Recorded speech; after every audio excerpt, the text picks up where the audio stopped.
Hello छुटकू and छुटकियों, मैं Subhash Kumar class 12th के biology के प्रत्येक चैप्टर के इस 30 मिनट के क्विक रिवीजन सीरीज में आप सभी के आपके अपने यूट्यूब चैनल बूस्टर बोर्ड में हार्दिक स्वागत करता हूं। तो हेलो छुटकू एंड छुटकियों, आज के क्लास में हम लोग बात करने जा रहे हैं chapter principle of inheritance and variations के बारे में। तो सबसे पहले हम बात करते हैं जेनेटिक्स।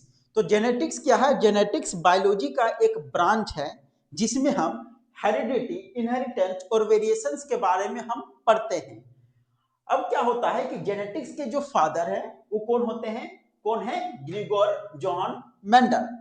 अब यदि हम हेरिडिटी का बात करते हैं तो हेरिडिटी क्या है कि the study of transfer of character from one generation to next generation. ध्यान से सुनिएगा कि the study of transfer of character from one generation to another generation और नेक्स्ट जनरेशन, उसी को हम क्या बोलते हैं? हेरिडिटी बोलते हैं। इनहेरिटेंस का मतलब क्या हो गया कि the process of transfer of character from one generation to next generation.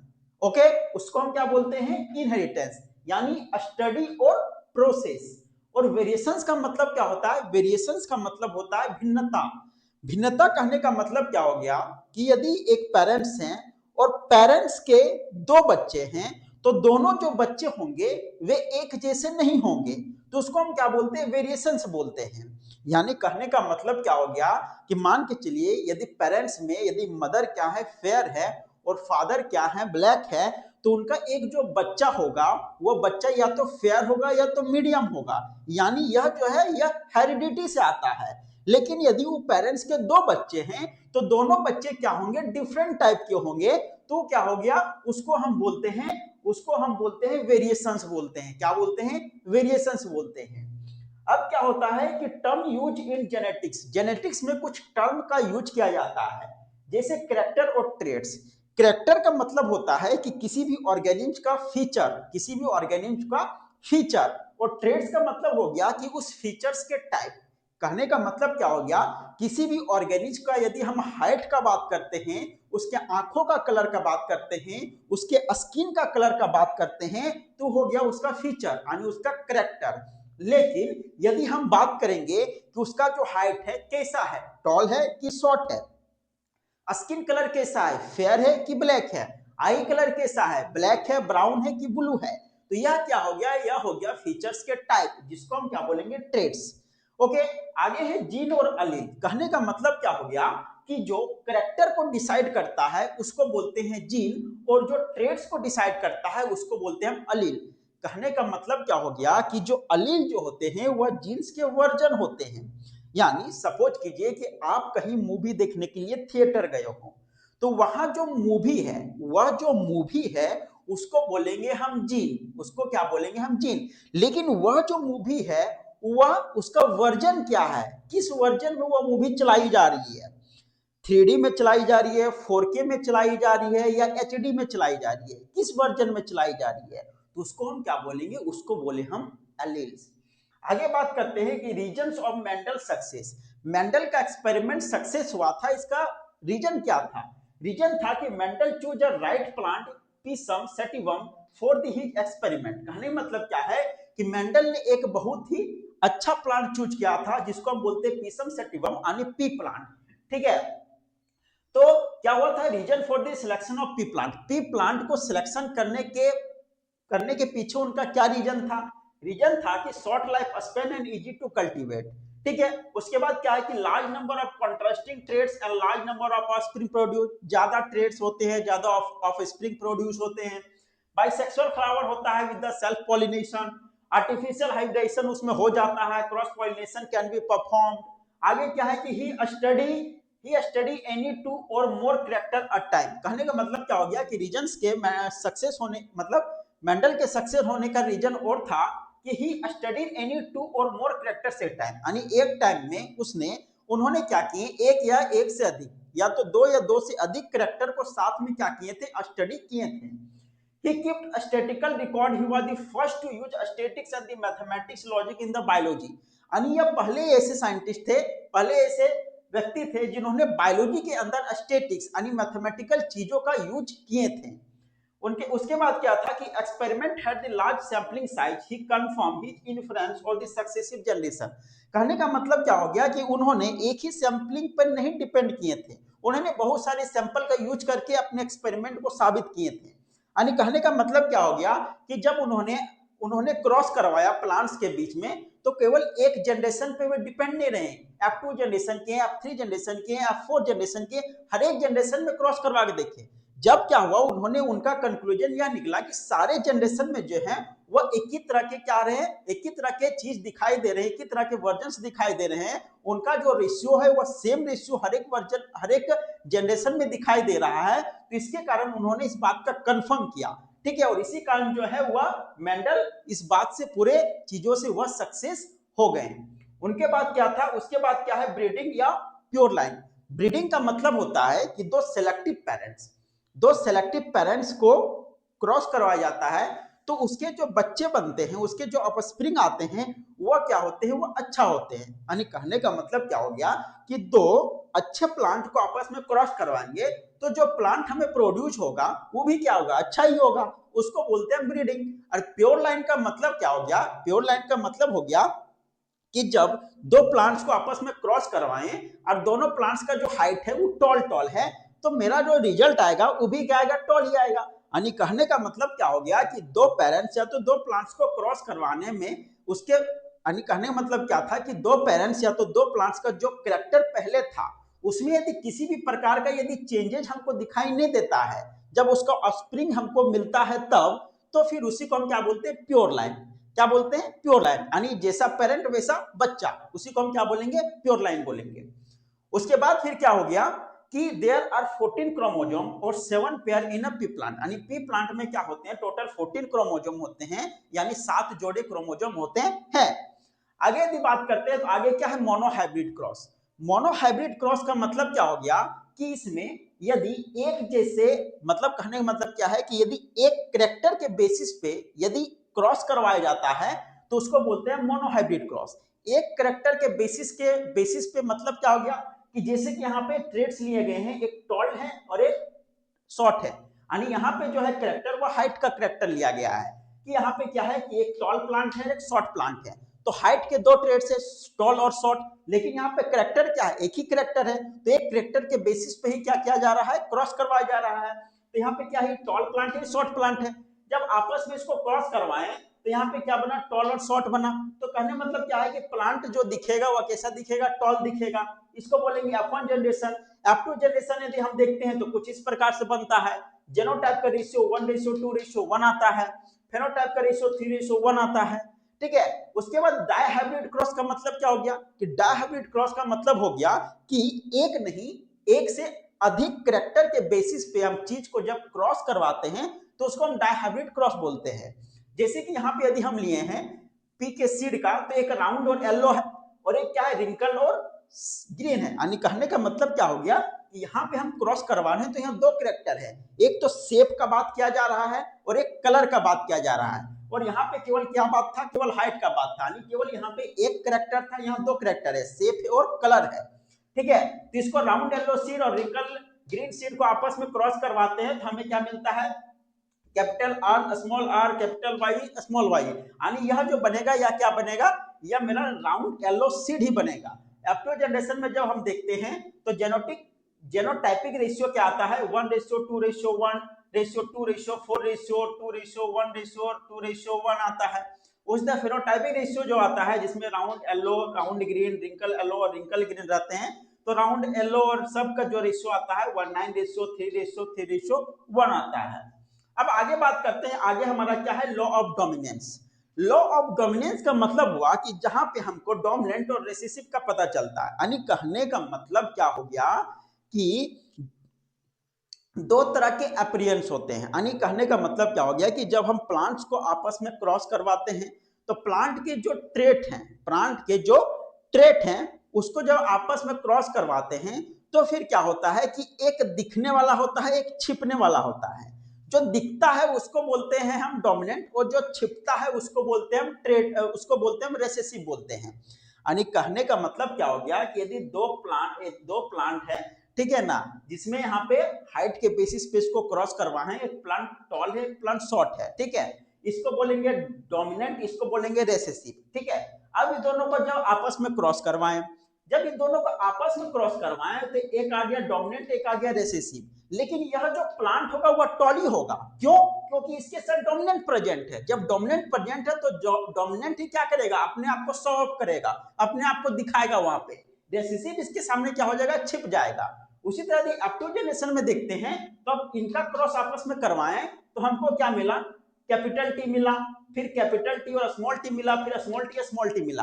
यानी कहने का मतलब क्या हो गया कि जहां पे डोमिनेंट है वहां पे डोमिनेंट का ही प्रभाव दिखेगा, और जहां पे रेसेसिव और डोमिनेंट दोनों शामिल है तो वहां पे डोमिनेंट का ही प्रभाव दिखेगा। लेकिन जहां पे केवल रेसेसिव है यानी डोमिनेंट वहां पे नहीं है, दैट मींस वहां डोमिनेंट का प्रभाव नहीं दिखेगा, यानी वहां किसका प्रभाव दिखेगा, रेसेसिव का। यानी कुल मिलाके कहने का मतलब यह हो गया कि जहां पे यदि डोमिनेंट के साथ रेसेसिव है तो रेसेसिव उस कंडीशन में छिप जाएगा, डोमिनेंट का ही प्रभाव दिखेगा। लेकिन यदि रेसेसिव के साथ डोमिनेंट है ये नहीं है तो फिर डोमिनेंट का प्रभाव वहां पे दिखेगा ही नहीं, केवल रेसेसिव का ही वहां पे प्रभाव दिखेगा। अब आगे बात करते हैं। अब आगे क्या है कि लॉ ऑफ डोमिनेंस के कुछ एक्सेप्शन होते हैं, जैसे कि इनकम्प्लीट डोमिनेंस।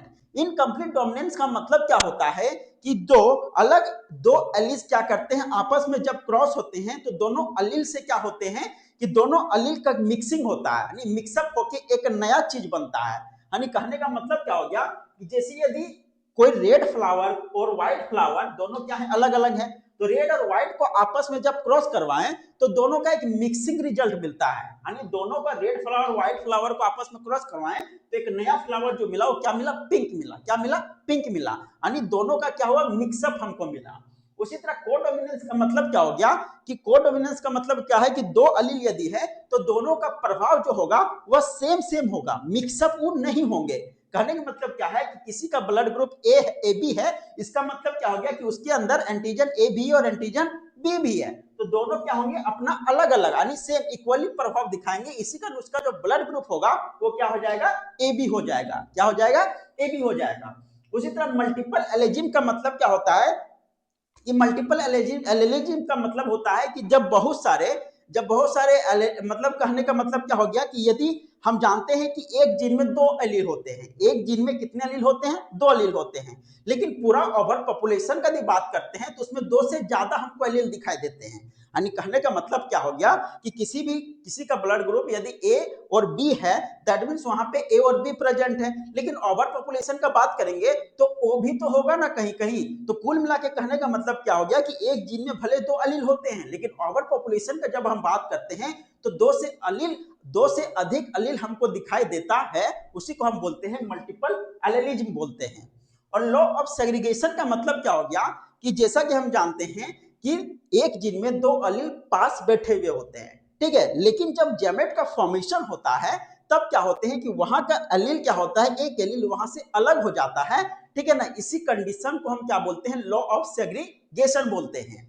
और लॉ ऑफ इंडिपेंडेंट असॉर्टमेंट का मतलब क्या हो गया, लॉ ऑफ इंडिपेंडेंट असॉर्टमेंट का सीधा मतलब यह होता है कि यदि किसी भी ऑर्गेनिज्म या तो किसी भी प्लांट का यदि यदि करेक्टर किसी का हाइट है और हाइट के लिए अपना जीन है, उसी तरह क्या है उसके आंखों के कलर के लिए अपना जीन है, उसी तरह उसके स्किन के कलर के लिए अपना जीन है, तो सब क्या होते हैं कि अपना जीन अपने ट्रेड्स के लिए ही काम करते हैं, ठीक है, अपना जीन अपना ट्रेड्स के लिए ही काम करते हैं, किसी दूसरे पे वह इंटरफेयर नहीं करते हैं। इसी को हम बोलते हैं लॉ ऑफ इंडिपेंडेंट असॉर्टमेंट। यानी कहने का मतलब क्या हो गया कि आंखों के कलर के लिए अपना जीन, उसको हाइट से कोई लेना देना नहीं है, उसके बाद हाइट के लिए अपना जीन, उसको आंखों के कलर से कोई लेना देना नहीं है। उसके बाद यदि आगे का बात करते हैं, आगे है what is back cross. Back cross का मतलब क्या हो गया कि ये चेक करने का एक मेथड है, ठीक है, इसमें होते हैं दो तरह का, एक होता है आउट क्रॉस, एक होता है टेस्ट क्रॉस। आउट क्रॉस में क्या होते हैं कि जब F1 जनरेशन और होमोजाइगोस डोमिनेंट के बीच क्या होता है, क्रॉस होता है, तो उसको हम बोलते हैं आउट क्रॉस। जैसे कि यहाँ पे क्या है, F1 जनरेशन में यहाँ पे क्या आया था, एक कैपिटल टी एक स्मॉल टी, तो कैपिटल टी स्मॉल टी को क्रॉस करवाया किससे, होमोजाइगस डोमिनेंट, तो डोमिनेंट में क्या था, ई था कैपिटल टी, तो इसको आपस में जब क्रॉस करवाते हैं तो इसको हम बोलते हैं आउट क्रॉस कहते हैं। उसके बाद टेस्ट क्रॉस का मतलब क्या हो गया कि जब F1 जनरेशन और होमोजाइगस रिसेसिव पेरेंट के साथ यदि क्रॉस करवाया जाता है तो उसको टेस्ट क्रॉस बोलते हैं। जैसे कि यहाँ पे कैपिटल टी स्मॉल टी क्या है, मेरा फर्स्ट F1 जनरेशन का रिजल्ट है, उसके बाद स्मॉल टी क्या है, होमोजाइगस रिसेसिव पेरेंट है, तो इसका आपस में क्रॉस जब होता है तो इसको हम टेस्ट क्रॉस बोलते हैं। अब होमोजाइगस और हेटेरोजाइगस क्या होता है? होमोजाइगस का मतलब हो गया कि यदि वहां पे एलील प्रेजेंट है तो दोनों एलील जो होंगे वो एक जैसा होंगे। एक जैसा कहने का मतलब क्या हो गया कि यदि यहाँ पे कैपिटल टी है तो कैपिटल टी ही है, साथ में एक कैपिटल और एक स्मॉल टी नहीं है। उसी तरह यहाँ पे यदि स्मॉल टी है तो यहाँ पर भी स्मॉल टी ही है, यानी एक जैसा यदि वहां पे ट्रेड्स दिख रहे हैं तो उसको हम क्या बोलते हैं, यानी एक जैसा ट्रेड्स कहने का मतलब क्या हो गया कि उस ट्रेड्स का जो एलील है, ठीक है ना, उस ट्रेड्स के लिए जो एलील है वह एक जैसा यदि यहाँ पे है तो उसको हम क्या बोलते हैं, होमोजाइगस बोलते हैं। और हेटेरोजाइगस मतलब क्या होते हैं, वहां पे डिफरेंट होते हैं, यानी यहाँ पे एक कैपिटल टी है तो उसके साथ स्मॉल टी है, दोनों एक जैसा नहीं है, यानी एक जैसा वाला को बोलते हैं होमोजाइगस, डिफरेंट वाले को क्या बोलते हैं, हेटेरोजाइगस बोलते हैं। उसी तरह क्या होता है जीन और क्रोमोजोम। जीन का मतलब क्या हो गया कि कोई भी एक डीएनए का एक छोटा सा यूनिट, एक छोटा सा सेगमेंट क्या कहलाता है, जीन कहलाता है। और क्रोमोजोम मतलब क्या हो गया, एक लॉन्ग चेन होता है, ठीक है, जिसमें आपका डीएनए हो गया, प्रोटीन हो गया, बहुत सारे जीन उसमें प्रेजेंट होते हैं, उसको हम क्या बोलते हैं, क्रोमोजोम बोलते हैं। आगे क्या होता है लिंकेज और रिकॉम्बिनेंट। देखिए लिंकेज और रिकॉम्बिनेंट का मतलब क्या हो गया कि जैसा कि हम जानते हैं कि एक जीन में दो अलील प्रेजेंट होते हैं और दोनों अलील क्या होते हैं, साथ होते हैं, दोनों अलील क्या होते हैं, साथ होते हैं। तो कहने मतलब क्या हो गया कि यदि वह साथ वाले अलील क्या है, यदि किसी भी पेरेंट्स में प्रेजेंट है, ठीक है ना, तो इसका सीधा सा मतलब हुआ कि यदि उसका जो बेबी होगा तो उस बेबी में क्या होगा, वह डायरेक्टली उस पर आ जाएगा, ठीक है ना, तो उसको बोलते हैं हम लिंकेज, ठीक है। उसके बाद क्या हो गया रिकॉम्बिनेंट। रिकॉम्बिनेंट का मतलब क्या हो गया कि कभी कभी क्या होता है कि ओवर क्रॉसिंग के टाइम क्या होता है कि उनका जो पोजीशन होता है, अलील का जो पोजीशन होता है वो क्या होता है, चेंज हो जाता है। जब चेंज होता है तो फिर एक अलील किसी दूसरे के साथ, दूसरा अलील किसी तीसरे के साथ, तो क्या होता है उसमें एक नया कॉम्बिनेशन बनता है, उसको हम क्या बोलते हैं, रिकॉम्बिनेंट बोलते हैं। यानी कहने का मतलब क्या हो गया, सपोज कीजिए कि मान के चलिए कि एग्जाम हॉल है, एग्जाम हॉल में एक बेंच में बैठा हुआ है दो लड़का, एक लड़का है थोड़ा पढ़ने में तेज है, एक है थोड़ा पढ़ने में तेज नहीं है, तो दोनों का रिजल्ट चांसेस यह है कि दोनों साथ में यदि बैठा दिया जाए तो रिजल्ट का चांसेस यह है कि दोनों का रिजल्ट एक टाइप का आ सकता है, उसी को हम क्या बोलते हैं, लिंकेज बोलते हैं। लेकिन क्या होता है कि यदि दोनों स्टूडेंट को अलग अलग बेंच में बैठा दिया जाए, यानी हुआ क्या कि क्लास चेंज हो गया तो दोनों का पोजीशन अलग अलग हो गया, यानी एगो आगे एगो पीछे। अब सीधा सा बात यह है कि अब इन तेज वाला लड़का किसी दूसरे लड़का के साथ बैठेगा और जो तेज नहीं हो वो भी किसी दूसरे के साथ बैठेगा। अब जो इन दोनों का रिजल्ट होगा इसमें बहुत ज्यादा डिफरेंस आपको दिखाई देंगे, यानी एक नया तरह का कॉम्बिनेशन बन गया, उसी को हम क्या बोलते हैं, रिकॉम्बिनेंट बोलते हैं। यानी लिंकेज को आप यहाँ पे ध्यान से देखोगे तो लिंकेज इनवर्सली प्रोपोर्शनल होता है डिस्टेंस का, जितना ज्यादा एलील के बीच डिस्टेंस होगा लिंकेज उतना क्या होगा, उतना लिंकेज कम होगा। लेकिन जितना ज्यादा डिस्टेंस यदि कम होगा तो लिंकेज भी वहां पे क्या होगा, ज्यादा होगा। और रिकॉम्बिनेशन वह होता है व्हाट इनवर्सली प्रोपोर्शनल होता है लिंकेज का, जितना ज्यादा लिंकेज यानी डिस्टेंस जितना कम उतना उसमें रिकॉम्बिनेशन क्या होगा, कम होगा। और जितना यहाँ पे लिंकेज कम होगा वहां पे रिकॉम्बिनेशन क्या होगा, ज्यादा होगा। अब मॉर्गन एक्सपेरिमेंट क्या था, मॉर्गन एक्सपेरिमेंट में यही जो लिंकेज और रिकॉम्बिनेंट का जो बात था यह प्रूव हुआ था, कहां पे, मॉर्गन एक्सपेरिमेंट में ही प्रूव हुआ था। अब क्या है कि जीन मैपिंग, जीन मैपिंग का मतलब क्या हो गया कि जो जीन में जो एलील प्रेजेंट है, ठीक है, यानी सीधा सी बात समझिए कि जीन मैपिंग का मतलब हो गया कि जीन का लोकेशन को हम फाइंड करने के लिए जीन मैपिंग का यूज हम करते हैं। यानी यहाँ पे आप ध्यान से देखोगे तो जीन मैपिंग में क्या होता है कि 1% recombination frequency equal to 1 MP, ठीक है ना, यानी इसका जो डिस्टेंस है वह रिकॉम्बिनेशन फ्रीक्वेंसी के बेस पे क्या होता है, मेजर किया जाता है। यानी इसका जो यूनिट होता है कि 1 सीएम, यानी 1 एमपी क्या है इसका यूनिट है, और 1 सीएम का मतलब हो गया, सीएम का मतलब होता है सेंटीमॉर्गन होता है, ठीक है। जैसे कि यहाँ पे ए बी सी तीन तरह के यहाँ पे जीन है, अब तीन तरह के जीन है, ए बी के बीच का जो डिस्टेंस है वह 10% आरएफ है, यानी 10% रिकॉम्बिनेशन फ्रीक्वेंसी है। बीसी के बीच जो डिस्टेंस है वह 35% रिकॉम्बिनेशन फ्रीक्वेंसी है। उसी तरह एसी के बीच जो डिस्टेंस है वह 25% क्या है आपका, रिकॉम्बिनेशन फ्रीक्वेंसी है। ओके, उसी तरह यदि यहाँ पे देखोगे तो यहाँ पे यदि हम बीसी के बीच बात करेंगे तो यहाँ का डिस्टेंस कितना हो गया 35 रिकॉम्बिनेशन फ्रीक्वेंसी हो गया। उसी तरह यहाँ पे बी और सी और ए के बीच देखेंगे तो बी और ए के बीच हो गया 10 आरएफ हो गया। उसी तरह ए और सी के बीच यदि पूरा 35 था, 35 में यहाँ पे 10 आ गया तो इन दोनों के बीच का कितना हो जाएगा 25 हो जाएगा। पास में रहा है तो ये हो गया आपका थोड़ा ग्राफिकल टाइप मेथड हो गया। ठीक है, अब आगे यदि बात करते हैं तो आगे होता है पॉलीजेनिक इनहेरिटेंस। पॉलीजेनिक इनहेरिटेंस का मतलब क्या हो गया कि बहुत सारे जीन मिलके यदि किसी एक करैक्टर को डिसाइड यदि करते हैं, ठीक है, उसको हम बोलते हैं पॉलीजेनिक इनहेरिटेंस बोलते हैं। उसके बाद प्लियोट्रॉफी का मतलब क्या हो गया कि एक करैक्टर को डिसाइड करने के लिए, यानी कहने का मतलब क्या, सॉरी, पोलियोट्रॉफी का मतलब हो गया कि यदि बहुत सारे करैक्टर हैं और बहुत सारे करैक्टर को यदि कोई एक जीन डिसाइड कर रहा है तो उसको हम बोलते हैं प्लियोट्रॉफी बोलते हैं। ठीक है, जैसे कि यहाँ पे एग्जांपल में आपका starch grain size in P plant, उसके बाद हो गया यहाँ पे फिनाइल कीटोन यूरिया हो गया। ओके, अब यहाँ पे बात करते हैं आपका सेक्स डिटर्मिनेशन। तो सेक्स डिटर्मिनेशन क्या होता है कि जो आपका लिंग निर्धारण जिसको बोलते हैं, ठीक है, किसी भी ऑर्गेनिज्म का जो लिंग निर्धारण होता है उसी को हम क्या बोलते हैं, सेक्स डिटर्मिनेशन बोलते हैं। ये तीन टाइप के होते हैं, एक प्रोजेनिक होता है, सिंजेनिक होता है, इपिगेमिक होता है। ठीक है, प्रोजेनिक का मतलब क्या हो गया कि फर्टिलाइजेशन से पहले यदि किसी भी प्रोजेनी में फर्टिलाइजेशन से पहले किसी भी प्रोजेनी में उसके ट्रेड्स में जो चेंजेज होते हैं उसको हम बोलते हैं प्रोजेनी। सिनगेमिक का मतलब क्या हो गया कि फर्टिलाइजेशन के दौरान यदि उसमें किसी प्रकार के ट्रेड्स में जो चेंजेज होंगे उसको हम क्या बोलेंगे, सिनगेमिक। और इपिगेमिक का मतलब हो गया कि फर्टिलाइजेशन के बाद यदि उस प्रोजेनी के ट्रेड्स में किसी भी प्रकार के चेंजेज होते हैं तो उसको बोलते हैं हम इपिगेमिक। प्रोगेमिक में शामिल होते हैं आपका मेल या तो हनी बी जिसको हम ड्रोन बोलते हैं। उसी तरह क्या है कि आपका सिनगेमिक जिसमें शामिल होते हैं प्लांट्स और एनिमल्स। उसी तरह इपिगेमिक में शामिल होते हैं टर्टल, क्रोकोडाइल। ओके, अब आगे यदि हम बात करते हैं तो आगे है ऑटोसोम एंड एलोसोम। ऑटोसोम और एलोसोम क्या होता है, जैसा कि हम जानते हैं कि ह्यूमन बीइंग में टोटल क्रोमोसोम जो होते हैं वह 23 पेयर होते हैं, यानी टोटल 46। ठीक है, अब क्या होते हैं कि 23 पेयर क्रोमोसोम में 22 पेयर क्रोमोसोम जो होते हैं वो हमारे बॉडी के कैरेक्टर्स को डिसाइड करते हैं। ठीक है, उसी तरह एक पेयर जो क्रोमोसोम होता है वह हमारे सेक्स को डिसाइड करता है जिसको हम एक्स वाई क्रोमोसोम के भी नाम से हम जानते हैं। यानी सिंपल सा बात समझिए कि जो हमारे बॉडी के कैरेक्टर्स को जो डिसाइड कर रहा है, दैट मीन्स हमारे हाइट, हमारे स्किन कलर, हमारे आंखों का कलर, ठीक है, वे सारे क्रोमोसोम को हम बोलते हैं ऑटोसोम। और जो हमारा सेक्स को जो डिसाइड कर रहा है, यानी लड़का की लड़की, ठीक है ना, वो क्रोमोसोम को हम बोलते हैं एलोसोम बोलते हैं।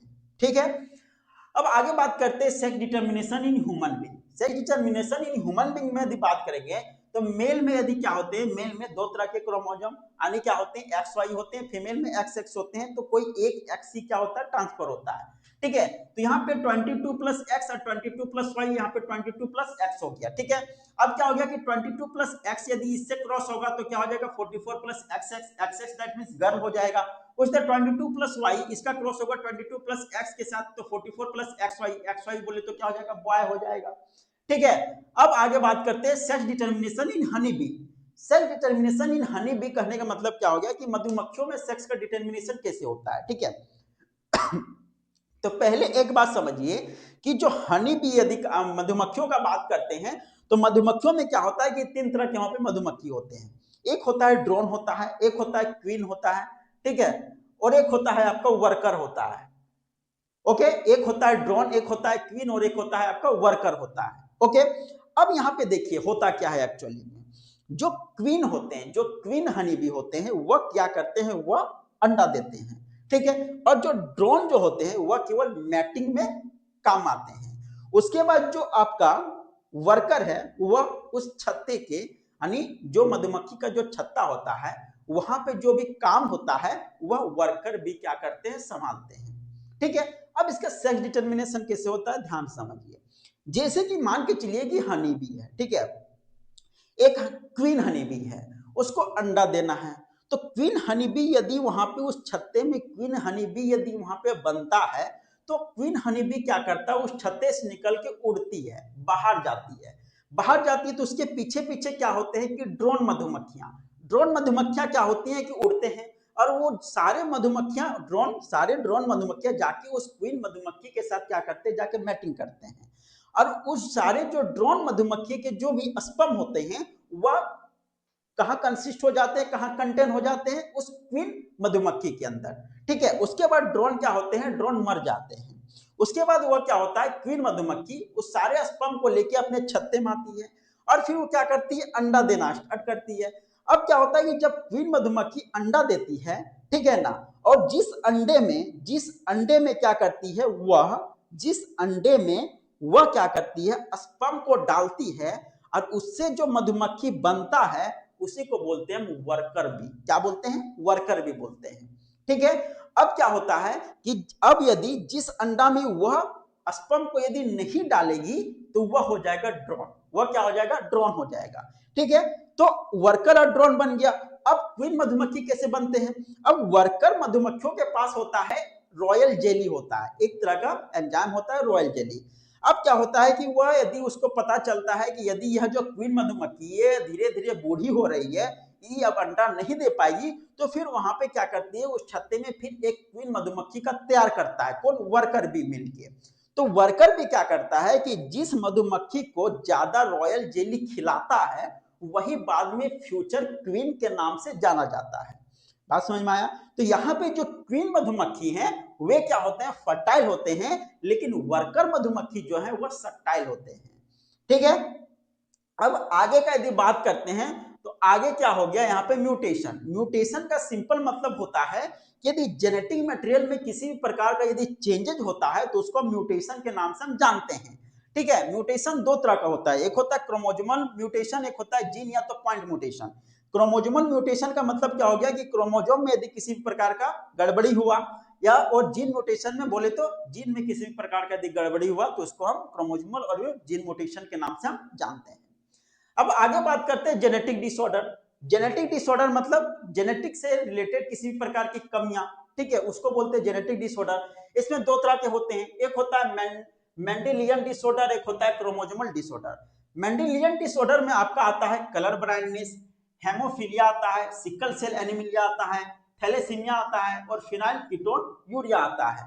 ठीक है, उसी तरह क्रोमोसोमल डिसऑर्डर की यदि बात करते हैं तो क्रोमोसोमल डिसऑर्डर में आते हैं डाउन सिंड्रोम हो गया, क्लाइनफेल्टर सिंड्रोम हो गया, टर्नर सिंड्रोम हो गया। ठीक है, उसी अब बात करते हैं पेडिग्री एनालिसिस के बारे में। तो पेडिग्री एनालिसिस का मतलब होता है कि यदि एक फैमिली में किसी प्रकार का डिजीज या तो ट्रेड्स एक जनरेशन टू नेक्स्ट जनरेशन में कैसे ट्रांसफर हो रहे हैं, इसको एक चार्ट या तो डायग्राम बनाकर स्टडी करना क्या कहलाता है, पेडिग्री एनालिसिस के नाम से जाना जाता है। अब पेडिग्री एनालिसिस को जानने के लिए कुछ सिंबल होते हैं, जैसे कि यदि राउंड शेप है मतलब नॉर्मल फीमेल को दिखा रहा है, स्क्वायर शेप है मतलब नॉर्मल मेल को दिखा रहा है, डायमंड शेप है मतलब सेक्स अनस्पेसिफाइड है, मतलब वह ना तो मेल है ना तो फीमेल है। उसी तरह पे क्या है, राउंड स्क्वायर और डायमंड में क्या है, किसी प्रकार का लाइनिंग है यदि ब्लैक ब्लैक, दैट मीन्स वहां पे क्या है, अफेक्टेड इंडिविजुअल है। अफेक्टेड इंडिविजुअल मतलब क्या, इनको किसी भी तरह का कोई दिक्कत है, कोई डिजीज है।